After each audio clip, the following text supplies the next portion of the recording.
El Salmo capítulo 59. Salmo capítulo número 59. Cuando usted lo tenga, da un fuerte amén. Salmo capítulo número 59, dice la palabra del Señor de la manera siguiente: líbrame de mis enemigos, oh Dios mío, ponme a salvo de los que se levantan contra mí. Líbrame de los que cometen iniquidad y sálvame de hombres sanguinarios. Porque he aquí están acechando mi vida y se han juntado contra mí poderosos. No por falta mía, ni pecado mío, oh Jehová, sin delito mío corren y se aperciben. Despierta para venir a mi encuentro y mira, y tú, Jehová Dios de los ejércitos, Dios de Israel, despierta para castigar a todas las naciones. No tengas misericordia de todos los que se rebelan con iniquidad. Volverán a la tarde y ladrarán como perros y rodearán la ciudad, y he aquí proferirán con su boca, espadas hay en sus labios, porque dicen: ¿quién oye? Mas tú, Jehová, te reirás de ellos y te burlarás de todas las naciones. Amén. Gloria al Señor. Pueden tomar sus asientos, hermanos, esta tarde.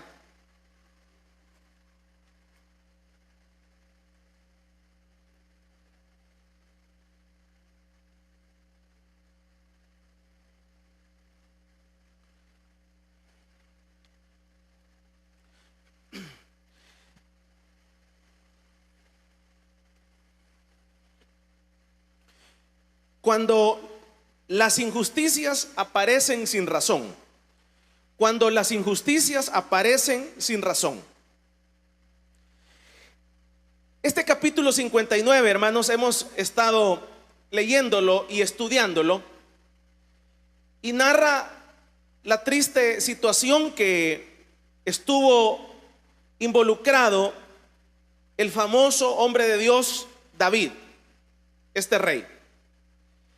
La situación que acontece en este 59, resulta que David en este contexto era un hombre perseguido por la ley, por la justicia. Había sido condenado ante los tribunales de Saúl, había usado a los jueces para incriminarlo y legalmente sacarlo de la partida, del juego, a tal grado que lo condenan por traición a la patria. Y todo esto hace un escenario propicio para que Saúl se quite a este enemigo. Pero como David era, la situación era de que David era una amenaza para Saúl, y esta amenaza había que erradicarla, había que matarla, había que sacarse esta espina, porque por David ya se sabía que era el hombre de Dios, ya se sabía que era el rey, y todo esto atentaba contra el poder de Saúl. Ahora, es en este escenario que Saúl empieza a perseguirlo, es en este escenario que Saúl utiliza a los jueces para condenarlo, y además el ejército de Saúl para perseguirlo. Estuvimos hablando el domingo que el ejército de Saúl era un promedio de 250,000 personas. O sea que era un ejército numeroso. Y el ejército de David era un ejército de 300 personas. Ya con niños y con sus esposas era un promedio de 600 hombres. Pero el ejército que tenía Saúl era un ejército numeroso, 250,000 personas. Y poníamos un parámetro para poder dimensionar la grandeza de este ejército. Y el parámetro que poníamos era que, por ejemplo, acá en El Salvador tenemos un ejército de un promedio de 40,000 soldados. Entonces ahí usted puede dimensionar el nivel de enemigo que tenía Saúl. Era algo desproporcional. Era 300 para 250,000. Era algo totalmente desproporcional.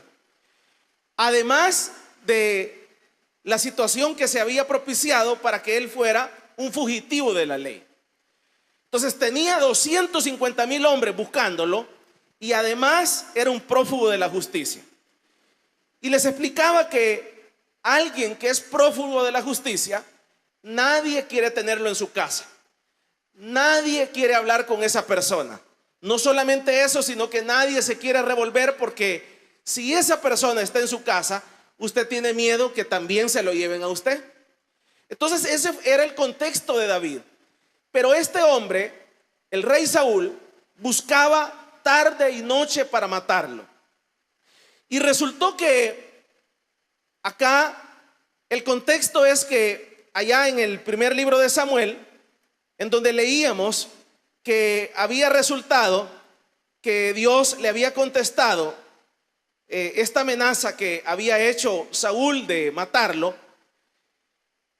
y Dios ocupa a la esposa de David, la primera esposa. La primera esposa de David fue Mical.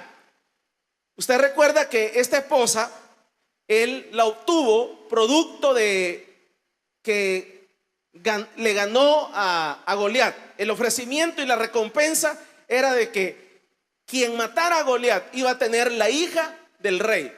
Entonces la primera esposa de David fue Mical. Y entonces Mical se da cuenta de que había un plan contra David para matarlo en la noche. Y allá en el primer libro de Samuel narra cómo esta esposa le transmite el secreto de su padre, el secreto de los generales, y habla con él y le dice: tienes que marcharte ya, anda, vete ya, porque si tú no te vas ahora, vas a amanecer muerto, porque ya hablé con los generales de mi papá y la orden es que te maten esta noche. Y es en ese contexto que llegan a buscarlo los hombres de Saúl, el ejército de Saúl, a la casa de David, y él tiene que salir huyendo. Ahora, es en medio de esta situación que David empieza a hacerse muchas preguntas. Y las preguntas que empieza a hacerse David es: ¿por qué me ha venido este mal? ¿Por qué me ha venido esta circunstancia? ¿Qué estoy pagando? Es bien fácil el poder decir de que David estaba enfrentando este mal porque había cometido pecado. Pero les explicaba el domingo que David en este contexto no había cometido pecado. En este contexto David no había cometido ningún pecado de los que usted y yo y la Biblia narra que había cometido. O sea que en este contexto del 59 David estaba limpio. Y cuando viene este mal de toda esta gente contra él, él empieza a preguntarse: ¿por qué viene este mal? ¿Por qué viene esta circunstancia? Si yo no he pecado, si yo a este hombre no le he hecho ningún mal. Yo he tenido la oportunidad de matar a Saúl, y cuando lo tuve en mi espalda, yo obvié y pude haberlo matado y no lo maté. Pero ¿por qué me viene este mal? Y entonces este Salmo 59 es una lamentación hacia esa condición que está pasando David. La lamentación de que ha venido el mal a su vida. La lamentación de que ha venido la injusticia a su vida. ¿Cuál injusticia? Que él no ha cometido ningún pecado para decir de que esta condición de andar huyendo y esta condición de haberse echado de enemigo a Saúl era producto de un pecado. Y por eso es que leíamos acá en el versículo número 3, si usted me ayuda a leer, que él empieza a quejarse y dice: ¿por qué aquí están acechando mi vida? Se han juntado contra mí poderosos, no por falta mía, ni pecado mío, oh Jehová. Sin delito, dice, mío, corren y se aperciben.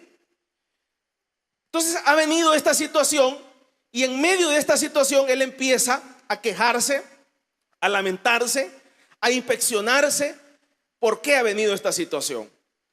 Ahora, esta situación que aparece en la vida de David, hermanos, es algo que también nos acontece a la iglesia del Señor y nos acontece a los creyentes, nos acontece a los hijos de Dios, nos acontece a los que nos congregamos, nos acontece a los que estamos perseverando en la vida cristiana. Nos hacemos estas mismas preguntas. Llegamos a ciertas reflexiones y también podemos mencionar que a lo largo de todos estos años yo he escuchado personas que han desertado de la vida cristiana porque no logran digerir, no logran superar, no logran entender por qué les ha venido el mal. Si ellos han sido buenos servidores, si ellos han sido personas que se han entregado a Dios, se han entregado a la obra. Y este mismo acontecimiento es el que nos acontece a los que han desertado de la obra de Dios y a los que estamos dentro de la obra de Dios. Son situaciones que tarde o temprano aparecerán en nuestra vida. Decíamos que el tema de esta noche es cuando las injusticias aparecen sin razones. O sea, cuando las injusticias aparecen sin razones y nosotros somos víctimas de las injusticias, entonces nosotros nos hacemos la pregunta: ¿por qué viene esta injusticia? ¿Por qué me ha venido este mal? ¿Por qué ha venido esta circunstancia? ¿Por qué ha venido esta muerte? ¿Por qué ha venido esta enfermedad? Ahora, en la Biblia, hermanos, cuando aparece el mal, cuando aparecen las circunstancias negativas, en la Biblia nosotros hemos estudiado a lo largo de la Biblia que cuando aparece el mal, siempre la naturalidad de los que estamos en la obra de Dios es que le echamos la culpa de ese mal al pecado. Y usted ve que dentro de nuestras congregaciones, siempre cuando aparece una enfermedad, aparece una muerte, aparece una circunstancia negativa, entre nosotros, entre jugando y jugando, nos señalamos y decimos: mire, ese hermano le ha venido eso por su pecado. Mire, a este hermano le ha aparecido esta circunstancia por su condición, porque no le sirve al Señor. Y eso es algo que dentro de las iglesias tal vez no se le dice frontalmente a la persona por pena, por cómo va a reaccionar, pero detrás de la persona se menciona todo eso. Se menciona que, por ejemplo, cuando le quitan el trabajo a alguien, dicen: no, es que ese hermano ya no se congregaba. Ah, no, es que, y así es algo natural dentro de las iglesias. El problema es cuando esa persona es víctima de esa injusticia. Cuando esa persona es el agraviado. Cuando esa persona es el que está sufriendo el dolor. Entonces David, primeramente es prófugo, lo condenan ante los jueces. Segundo, anda un ejército de 250,000 personas buscándolo para matar. No le dan tregua. Y entonces empieza a lamentarse con Dios que por qué razón ha venido esta circunstancia si él no está en pecado, si él no está en una circunstancia negativa con Dios. Hay una relación directa con Dios. De entrada está en una situación en donde él habla con Dios, él ora a Dios, él le pide a Dios y Dios le contesta: pero ¿por qué ha venido este mal? Y entonces le dice acá al Señor de que él no ha pecado. Y esas son las cosas que aparecen en nuestra vida. Entonces, como le menciono, dentro de las filas cristianas siempre nosotros le achacamos el mal al diablo, a Satanás, al pecado. Y en muchas ocasiones hemos mencionado y hemos puesto, por ejemplo, valga la redundancia, el ejemplo de Job. El ejemplo de Job es un ejemplo en donde el mal en esa ocasión había aparecido porque habían pedido permiso para que procediera el mal contra Job. Y usted conoce la historia, cómo a la vida de Job vino la muerte, vino el problema familiar, vino la muerte de sus hijos, la muerte de sus hijas, vino la ruina económica, vino los señalamientos, pero la Biblia establece bien claro cuál fue el origen del mal de ese caso. Y todos, como está descrito en esa porción de la Biblia, que ese mal y todos esos males que le acontecieron a Job fue producto de que el diablo se le dio permiso para que le dieran y aparecieran todos esos tipos de males. Pero ahí está bien claro. Pero cuando soy yo, cuando es mi persona, yo que no soy Job, yo que me congrego en una iglesia, yo que tengo años sirviendo en la iglesia, no, yo, y aparece el mal en mi vida. O sea, bueno, en el caso de Job podemos decir, sí, el diablo fue y es el que ocasionó todo esto.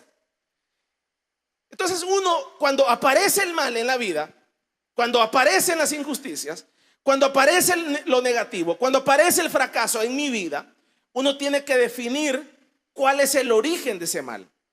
Y para definir el origen del mal nuestro, muy personal, porque a cada quien llega el mal, a cada quien llega la injusticia, a cada quien llega el fracaso, pero no vamos a tener la misma respuesta.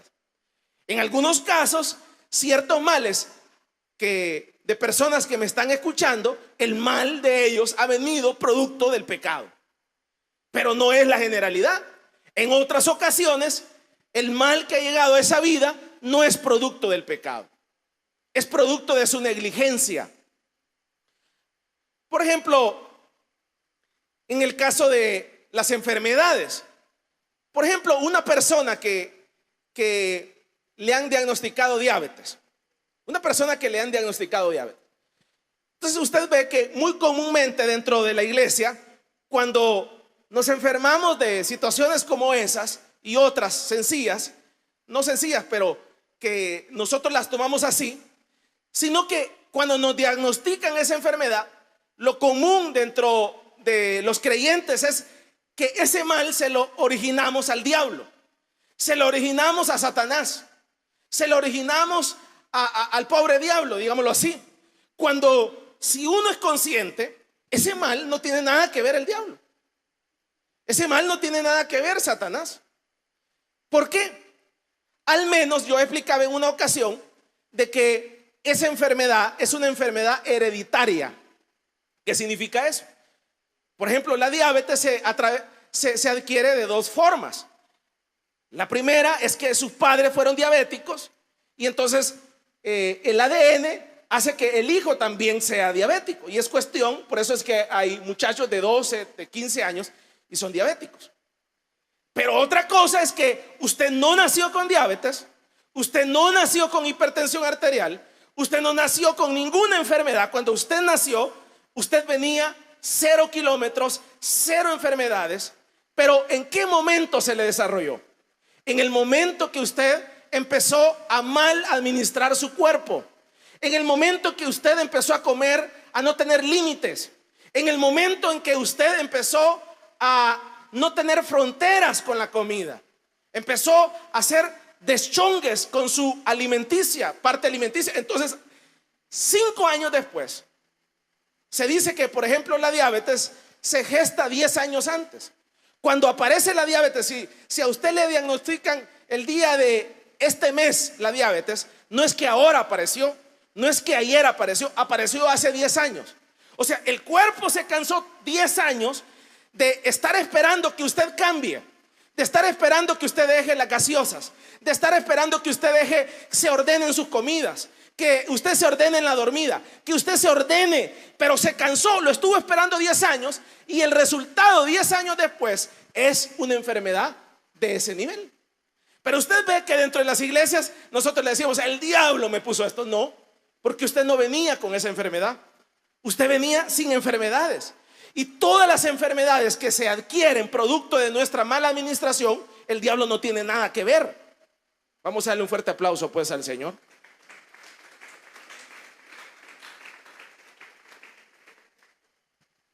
Entonces esas oraciones el Señor no se las va a escuchar porque usted está orando mal. Señor, el diablo me ha puesto esta enfermedad. Y Dios se queda así como, si el diablo no tiene nada que ver con vos.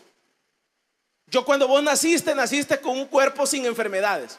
O levante la mano quien nació con alguna enfermedad. Pues si usted nació con una enfermedad, usted nació con polio, usted nació con diabetes, entonces se le desarrolló en el camino, pero usted no nació con ninguna enfermedad. O sea, su mala administración de su cuerpo es como que usted diga, estas deudas son del diablo. O sea, usted no nació con deudas. O sea, su mala administración en la economía es que lo llevó al fracaso, es lo que llevó a la ruina económica. Entonces uno tiene que entender primeramente el origen de mi mal. ¿Cuál es el origen de mi mal? Me ha llegado en mi mal, diferente mal, por eso estamos hablando de diferentes males. ¿Cuál es el origen de mi mal? ¿Cuál es el origen? ¿Satanás? ¿El diablo? ¿El pecado? Entonces, esta noche, esa era una pregunta que se hacía David. Este mal que me ha venido, esta persecución y esta injusticia, que este hombre no está jugando conmigo, me quiere matar, ¿de dónde me he venido? Si yo no he pecado, si yo no te he fallado, si yo estoy buscando de ti, Señor. Tú me escuchas, me contestas, ¿por qué ha venido este mal? Entonces uno tiene que llegar a una conclusión, hermanos. Y la conclusión que uno tiene que llegar es que muchos males que nos llegan a nuestra vida no son producto del pecado, no son producto de que estamos mal, no es producto de que usted es un pecador y entonces por eso le ha venido ese mal. No es producto de que usted es una persona indeseable. No es producto de que usted es un Job, sino que lo que quiero establecer esta noche es que hay un origen del mal, y un origen del mal que le llega a David no fue producto de su pecado. Por eso le menciono que no había pecado hasta este momento. Entonces, el origen de este mal viene a David producto de que estamos en un mundo en donde reina la injusticia. O sea, estamos en un mundo en donde por naturalidad el mundo es injusto. En un mundo en donde la naturalidad es la injusticia. Entonces, cuando uno entiende que el terreno donde nosotros vivimos, la casa en donde nosotros vivimos, que es esta tierra, las reglas del juego, entre comillas, son la justicia humana, pero hemos estado estudiando que la justicia humana es corrupta. Entonces, las reglas del juego de este mundo son las injusticias. Entonces, el terreno donde nosotros nos movemos, el terreno está reinado por los principios del mal, por los principios de Satanás. Y entonces los principios de Satanás es la injusticia. Entonces nosotros solamente por vivir aquí en la tierra ya tenemos ganada una injusticia. Por ejemplo, cuando usted estudia el comunismo es un ideal precioso. Es algo que cuando las personas han venido queriendo establecer el comunismo, se oye bonito, se oye lindo, ¿verdad? En donde todos tengamos la misma casa de 3 cuartos, en donde todos tengamos carro, en donde todos tengamos no letrina, sino que donde todos tengamos baño lavable. O sea, en donde todas las casas tengan jardín, en donde todos ganemos igual. O sea, es un mundo precioso cuando usted escucha todo eso, ¿verdad? Miren, vamos a vivir en un mundo aquí en la tierra en donde todos vamos a tener el mismo salario, en donde todos vamos a vivir en escalón, en donde todos vamos a tener lo mismo, en donde todos, no se preocupe, todos, si comemos pollo, todos vamos a comer pollo. Se oye súper bien eso. Pero ¿a dónde es que se arruina?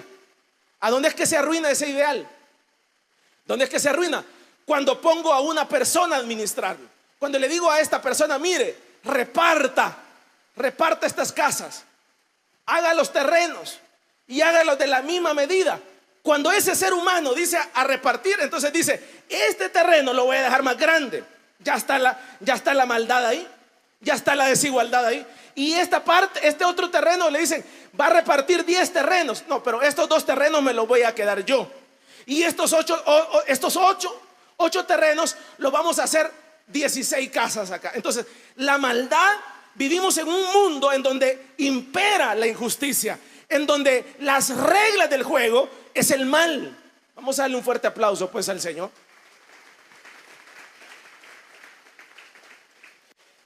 Entonces, cuando yo tengo claro que el terreno donde yo vivo, que es esta tierra, que es este sistema, y sus principios son las injusticias, entonces cuando viene el mal, que no es producto porque Satanás me lo puso, que no es producto porque yo estoy en pecado, entonces nosotros tenemos que entender que es producto de que vivimos en un mundo injusto. Ahora, y eso es lo que definió David. David llegó a la conclusión de que este mal no había venido por su pecado, porque no había pecado. David llegó a la conclusión de que este mal no había venido porque él había hecho algo malo contra Dios, que él había hecho algo malo contra Saúl. Si él había tenido a Saúl de espalda y lo pudo haber matado, pero no lo mató. Y entonces, ¿por qué viene este hombre ahora a quererme matar? ¿Por qué este hombre ahora me persigue? ¿Por qué ahora este hombre me condena?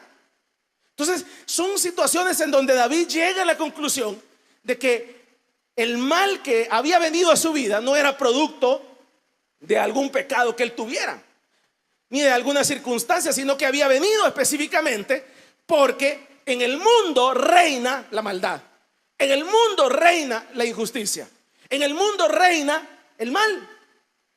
Entonces, cuando yo tengo claro que mi mal no ha venido porque yo estoy en pecado, sino porque estamos en un mundo pecaminoso, estamos en un sistema pecaminoso, entonces, para enfrentar este tipo de mal que viene en nuestra vida, se necesita una estrategia para no caer.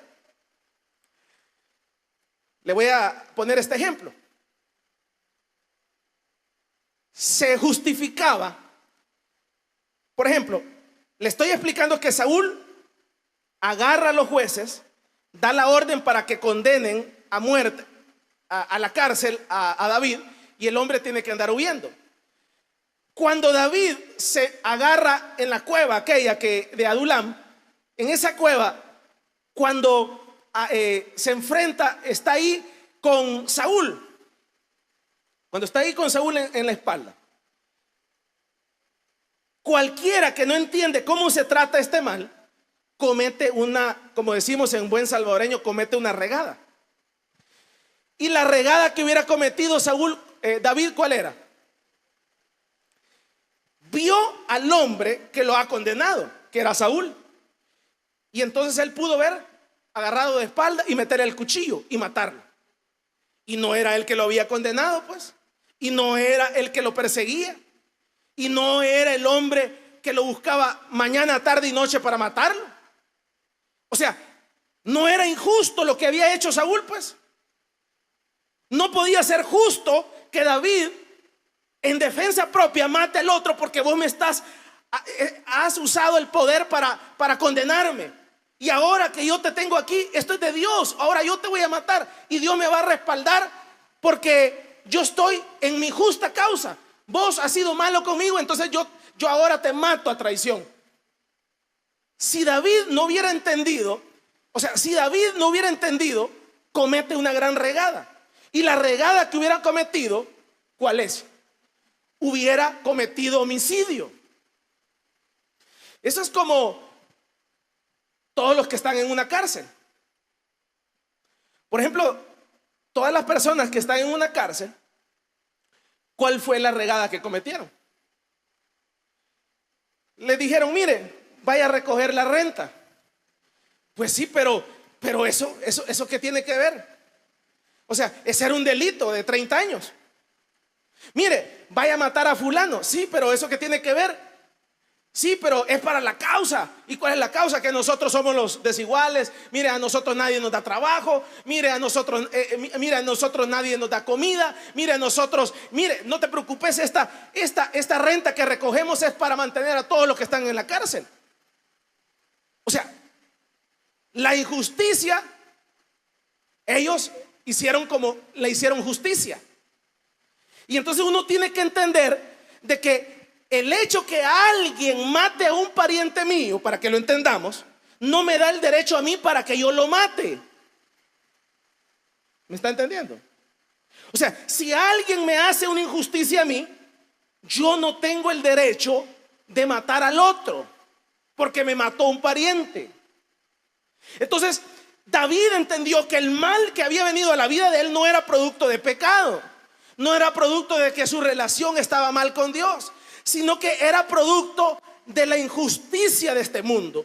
Entonces, cuando uno entiende que viene una injusticia a mi vida, me matan un pariente, me condenan un pariente, me quitan el trabajo, una injusticia sin decirme nada, hay una situación en mi matrimonio, a un hijo, a una situación, uno tiene que entender, primero definir si eso ha venido por pecado. Pero cuando usted llega a la conclusión de que no ha venido por pecado, no ha venido porque usted no está mal con Dios, sino que ha venido producto de la injusticia humana, entonces usted guarda los guantes, guarda los cuchillos y hace lo que hizo David: espera en Dios.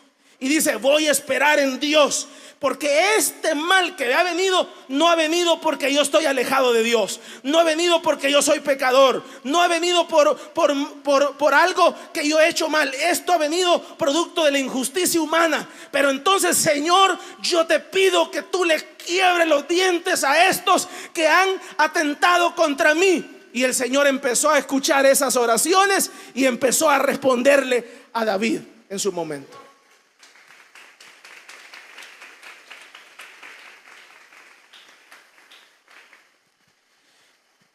Entonces, ante este tipo de mal, que no es producto del pecado, ¿cuál es el proceder? El proceder ante este tipo de mal es la integridad. O sea que, aunque nos hayan hecho un mal, nosotros no podemos actuar con mal. Para que Dios responda se necesita ser íntegro. Por eso le explico: David pudo haber matado al otro, pero él no iba a cometer homicidio por la injusticia que le están haciendo a él. Él se la dejó en manos de Dios. Entonces uno tiene que entender que el mal que haya llegado a nuestra vida, la circunstancia negativa que haya llegado a mi vida, lo primero que tengo que hacer es guardar el machete. Lo primero que tengo que hacer es guardar la pistola. Lo primero que tengo que hacer es guardar todo el discurso para acabarme al otro. Lo primero que tengo que hacer es guardarme todas las armas que tengo para hacerlo pedazos. ¿Me estoy dando a entender? ¿Por qué? Porque si usted saca las armas, si usted saca los cuchillos, entonces este tipo de mal se combate y se trabaja y se procede delante de Dios siendo íntegro. Entre más alguien habla de uno, usted más tiene que orar por esa persona. Entre más alguien se lo come, se lo hace pedazos, más usted tiene que saludarlo. Entre más esa persona es detestable, usted tiene que amar a esa persona. Porque si usted empieza a alejarse y usted empieza a hacer lo mismo, a hablar en contra de esa persona, entonces ¿qué va a pasar? Lo que va a suceder es que el primer requisito para enfrentar este mal, que no es producto del pecado, es mantenerse íntegro. Entonces, cuando nosotros nos mantenemos íntegros, entonces Dios está viendo nuestro actuar, porque Dios tiene un propósito. Por ejemplo, Dios tiene un propósito en ese mal que nos ha llegado. Dios tiene un propósito en ese desierto que estamos pasando. Dios tiene una misión en esa situación que nosotros estamos pasando. Por ejemplo, usted ve el caso de el caso de José en la Biblia, con sus hermanos. Había un propósito para esa injusticia. Imagínense, sus hermanos traman el matar a su hermano menor sencillamente porque el hermano tenía sueños. Y no solamente eso, sino que confabulan para matar. ¿Y qué había hecho él de mal? Sí, era, digámoslo así, había sido imprudente, porque andaba diciéndole lo que Dios hablaba con ellos. Y entonces eso los molestó a los otros. Pero ¿qué de mal tiene que usted le cuente en un sueño? ¿Qué de mal tiene a usted que a usted le vaya bien? No tiene nada de malo que usted cuente. Pero el problema es que a los otros les cayó mal eso. Y eso mal que les cayó, vienen, confabulan y dicen a matarlo. Pero gracias a su hermano mayor Rubén detuvieron la muerte. Pero había en toda esa circunstancia, había una circunstancia, un propósito. Y el propósito Dios lo tenía definido.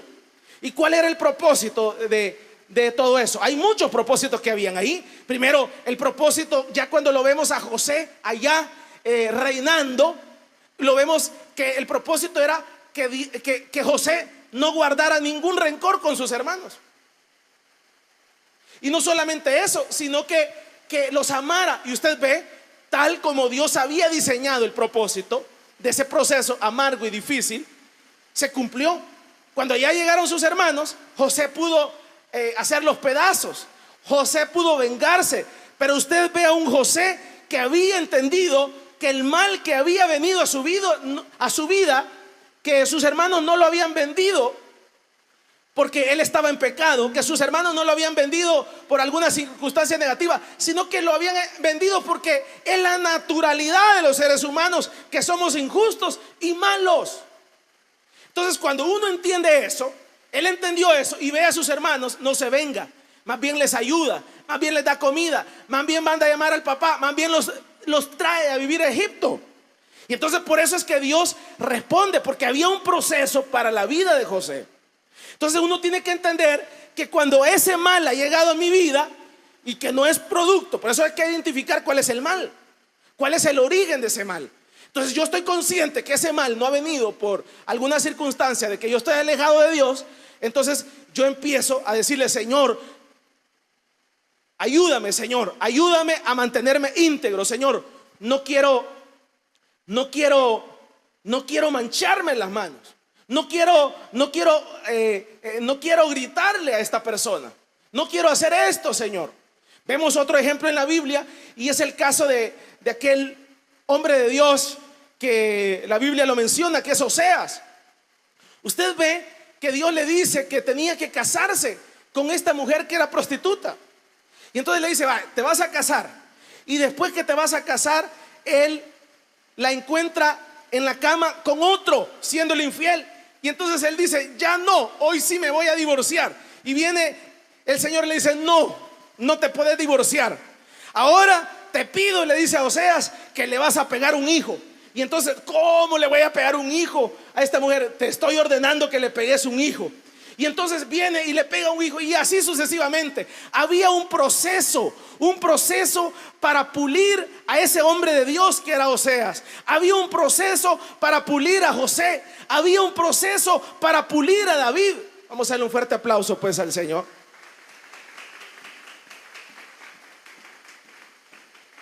Entonces, este tipo de mal,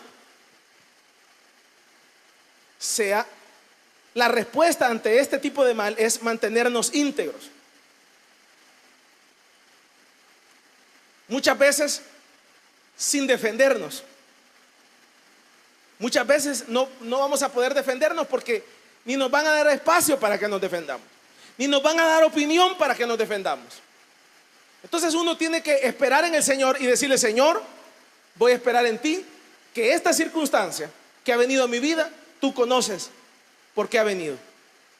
Y sin duda ha venido por la injusticia humana. Ahora, en esta situación Dios siempre tiene un propósito mayor. Dios siempre va a tener un propósito mayor. Por ejemplo, en este 59, ¿cuál era el propósito mayor para David? Dios estaba metiéndolo a la universidad a David. No solamente lo estaba preparando para los desiertos, No solamente lo estaba preparando para la abundancia, sino que lo estaba preparando para poder gobernar ese pueblo, que no era fácil. Entonces había un proceso, había un propósito mayor. En todo lo que nosotros estamos pasando está ese propósito mayor. Entonces el punto es que nosotros tenemos que descubrirlo, ese propósito mayor, y mantenernos en la integridad y no fallarle al Señor. Entonces, ¿qué tengo que entender yo por ese mal que ha venido? ¿Por qué te quitaron el trabajo? Hay un propósito. ¿Por qué vino ese divorcio a tu vida? Hay un propósito. ¿Por qué vino la ruina financiera a tu vida? Hay un propósito. ¿Por qué vino esa enfermedad? Hay un propósito. Entonces uno tiene que entender cuál es el propósito de Dios. Entonces, cuando uno entiende ese propósito, nos vamos a mantener. No le vamos a fallar a Dios. No vamos a matar al otro. No nos vamos a defender. Porque ese mal no ha venido porque usted es pecador. Ese mal no ha venido porque usted no es un buen servidor.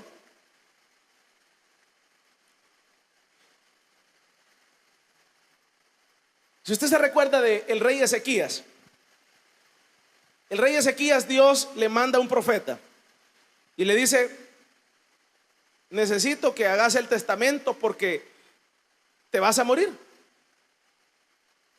Y entonces este hombre de Dios empieza, por supuesto, imagínense que la misericordia de Dios le avisó que arreglara la casa, que hiciera el testamento para que no quede en pleito.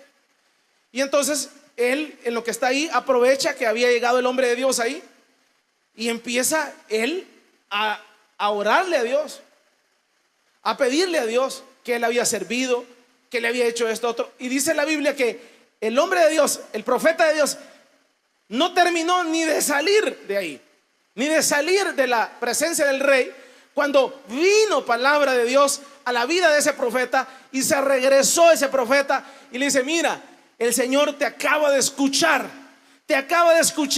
que empezaste a clamar, empezaste a pedir misericordia. Por lo tanto, dice el Señor que te va a dar otros 15 años más. Había un propósito.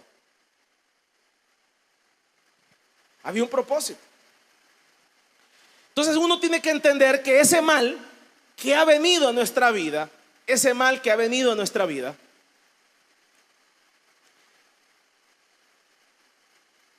no es producto de una situación de pecado.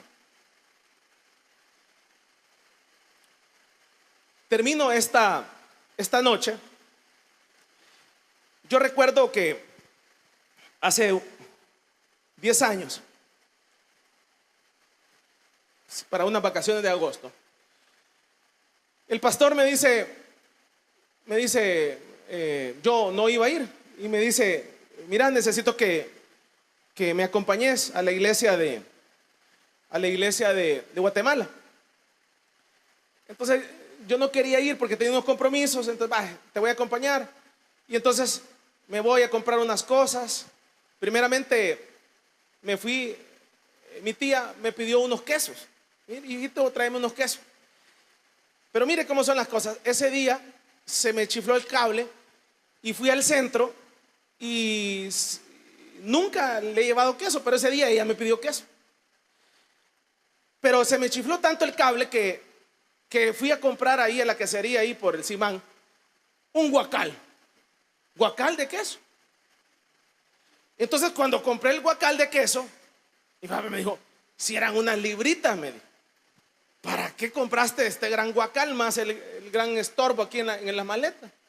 Entonces me sentí mal yo, porque era un gran guacal de queso, son no sé si 30 libras, un guacalón grande. Y lo metimos ahí. El problema es que él me dice: acompáñame porque vamos a ir a dejar unas Biblias. Para no cansarle en el camino nos asaltan. No solamente nos asaltan, sino que nos secuestran. Nos meten a las 11 de la noche a una finca a una finca en la oscuridad, el carro, eso, esto, otro, etcétera. Pero en medio de aquella situación, cuando nos iban a matar, entonces uno empieza a preguntarse, ¿verdad? Todavía no nos habían matado. En esa finca, kilómetros adentro, imagínense, una finca, solo la luna nos alumbraba, y un montón de hombres con fusiles, unos 10, 15 hombres, con fusiles todos. Y nosotros a mí me tenían ya boca abajo, con un fusil y con el pie en la cabeza así, y una bolsa, y sin zapatos. Entonces, en medio de esa situación, uno empieza a decirle: Señor, ¿por qué me vino este mal? ¿Por qué me vino el mal? Y usted está esperando ya la muerte, pues. Señor, ¿por qué me vino este mal? Señor, ¿qué pecado he cometido, Señor? Pero si soy pecador, Señor, perdóname, Señor, perdóname. Si ya tengo la pata del hombre en la cabeza. Señor, perdóname, ¿qué he hecho, Señor? Perdóname, Señor, que hice mal, porque ha venido esta situación. Y si esta situación ha venido y también va a arrastrar a mi papá y a mi mamá por culpa mía. Y entonces digo: Señor, perdóname, que he hecho mal. Es terrible cuando ya uno lo tienen encañonado y lo van a matar, hermano. Y entonces a usted todavía Dios le da un espaciecito para que hable. Por eso es que uno, cuando viene el divorcio a la vida, uno empieza a preguntarse: ¿qué hice mal? ¿Atendí mal a este hombre? ¿Qué hice mal? ¿Vino esta infidelidad? ¿Qué hice mal? Y uno ¿qué hice mal? Y uno dice: ¿qué pasó? ¿Y por qué se me salió el hijo? ¿Se me hizo drogo? ¿Qué hice mal? Si yo lo que hice fue llevarlo a la iglesia. Vamos a darle un fuerte aplauso pues al Señor. Entonces, en ese momento de angustia, terrible, porque yo estaba, como le digo, por acá, y viene mi papá, estaba también igual, lo tenían igual, y entonces él en la oscuridad oró por mí, antes que me metieran la cabeza en la bolsa, y me cerró los ojos. Ahí sí ha sentido la muerte, ¿va? Y dijo: Señor, te encomiendo la vida de este joven. Dije yo: hoy sí. Entonces, pero en medio de aquella circunstancia, entonces vino la palabra de Dios a mi corazón, a mi alma. Es que mira, me dijo, es que no, me dijo, no, vos no estás en fornicación, no estás en adulterio. O sea, no, si vos, fue claro, pues si vos me servís desde los 12 años a mí, pues en ese momento tenía tantos años, estaba más joven que ahora. Y entonces vos te has dedicado a servirle al Señor. Mira, simplemente ahora te vas a morir. Ya tengo ganas que te muras. Entonces mire, cuando ya recibí esa respuesta de Dios, entonces ya me sentí yo tranquilo, que nos iban a matar y no era culpa mía. ¿Me estoy dando a entender? Ya me sentí yo tranquilo, que ese mal no había venido porque yo estaba en pecado, no había venido porque, o sea, y ese mal estaba arrastrando a mi papá, estaba arrastrando a mi mamá, nos iban a dar fuego ahí. Cuando le roban el carro y usted tiene que seguirlo pagando. Terrible. Entonces ahí en donde uno dice, pero vino la palabra de Dios y me dice: no, me dice, simplemente ya es tu hora, te vas a morir, ya es hora que te vayas. Cuando yo sentí esa palabra de Dios en mi vida, entonces yo sé: Señor, entonces yo no he pecado. Señor, dame otra oportunidad. Señor, dame otra oportunidad. Señor, dame otra oportunidad. Vamos a seguir sirviéndote, Señor. Vamos a seguir sirviéndote, Padre. Si eso hemos hecho, vamos a seguir sirviéndote, pues. Para no cansarle, los hombres dicen: señores, nos hemos equivocado, ahí están todas sus cosas, disculpen, ya sabemos que vamos a dejar Biblias, van allá. Y hace Dios el milagro, y Dios nos dejan ahí y nos levanta.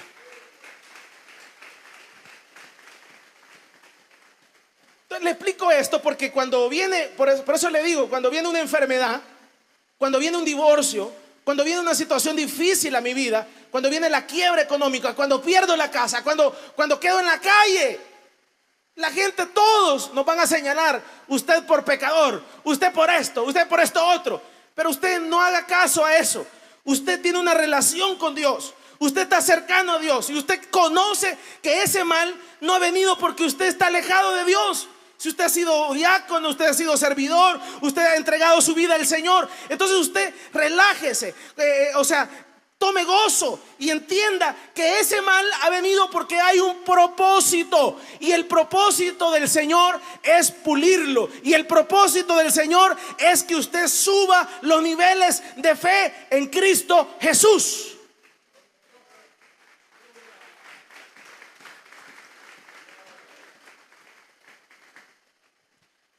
Entonces hay un propósito. Entonces uno va teniendo experiencias que se da cuenta de que Dios no es un Dios histórico. Uno va entendiendo que Dios no es un Dios que está pegado en una pared, es un Dios real.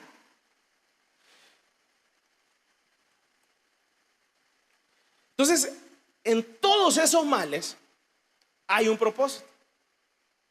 Yo le comentaba a mi hermano anciano Conrado Álvarez el martes, y le decía el testimonio del pastor David Cho, y le explicaba y le decía: mire por dónde han pasado los grandes hombres de Dios.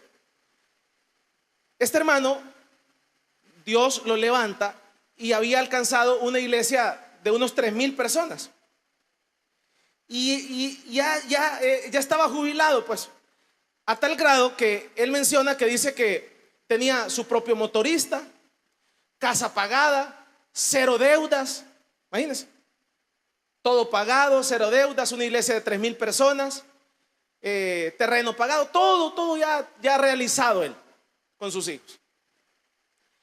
Pero resulta que Dios le habla y le dice: mira, quiero que dejes esa iglesia en manos de alguien ahí, y yo te voy a mandar a hacer una iglesia más grande. La gloria que vas a tener ahora ya no va a ser una gloria de una iglesia de esa dimensión que te he dado. Esta gloria va a ser una gloria 100 veces más grande, tipo Abraham. Pero viene el Señor, y el requisito que le pone al pastor Cho es que si él estaba interesado en ver la gloria de Dios tal como él se la había planteado, primero tenía que dejar esa iglesia que él había fundado durante 30 años. Pero el requisito para esta nueva obra era primeramente comprar un terreno, y el terreno que se iba a comprar era enfrente de la Asamblea Legislativa de Corea. O sea, póngase a pensar, la iglesia de él está aquí y enfrente la Asamblea Legislativa, un terreno de primer nivel que vale millones. Pero para comprar ese terreno, lo que él tenía que hacer era vender su casa. Y la prima para comprar ese terreno era la casa que ya tenía pagada. Entonces, hermanito, lo que vas a hacer es, vas a poner en venta tu casa, y esa va a ser la prima para levantar esta nueva gloria que te voy a dar. Y entonces empieza el gran problema, y el gran problema era que la casa estaba a nombre de su esposa. Y entonces dice el hermano que tiene que llegar donde la hermana, donde la esposa del pastor, a decirle: mira, mi amor, fíjate que Dios me habló y dice que vendamos la casa que ya tenemos pagada, que es la estabilidad para una mujer, porque dice que nos va a dar una gloria más grande, 100 veces más grande. Y entonces dice que cuando él llega donde su esposa a plantearle la situación, dice que la esposa se quedó como: hoy sí estás loco. ¿Cómo te vamos a vender la casa si la casa ya está pagada? ¿Y a dónde nos vamos a ir a vivir? El Señor dice que nos vayamos a vivir a alquilar. Para no cansarle, dice que él empezó a orar, empezó a pedirle a Dios, empezó a pedirle: Señor, toca a esta mujer, toca a esta mujer. Y al cabo de 2-3 meses, el Espíritu Santo toca a su esposa, y su propia esposa le dice: sí, mi amor, ya entendí el llamado que Dios te ha hecho. Así que llama al notario y decirle que tal día yo voy a ir a firmar. No importa, vende la casa. Y resulta que venden la casa, compran el terreno y dan la prima, pero quedan debiendo el 90%. Eso solo sirvió como para los aguacates o para los dulces. Y a partir de ese momento empieza la gran deuda de millones de la iglesia, sin poder pagar. Ya había dejado su otra iglesia. Y entonces resulta que empieza la gran deuda y ellos se fueron a alquilar después de estar en su casa. Y pasan los años, y pasan los años, y pasan 5 años, y pasan 10 años, hasta que lograron comprar y pagar el terreno. Después viene Dios y le habla y le dice: todavía no vas a comprar tu casa, seguí alquilando. Ahora vas a construir el templo. Y viene y empiezan a construir el templo, y en medio que están construyendo el templo, entonces resulta que se para la obra toda, completa.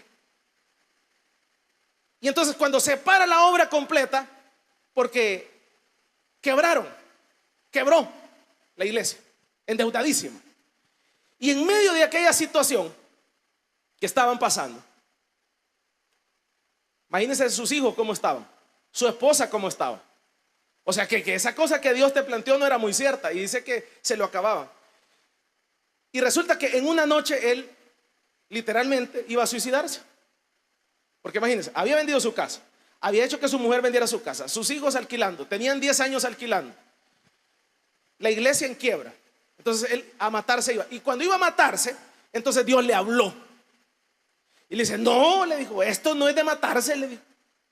Esto yo lo he permitido para que tú veas la gloria mía.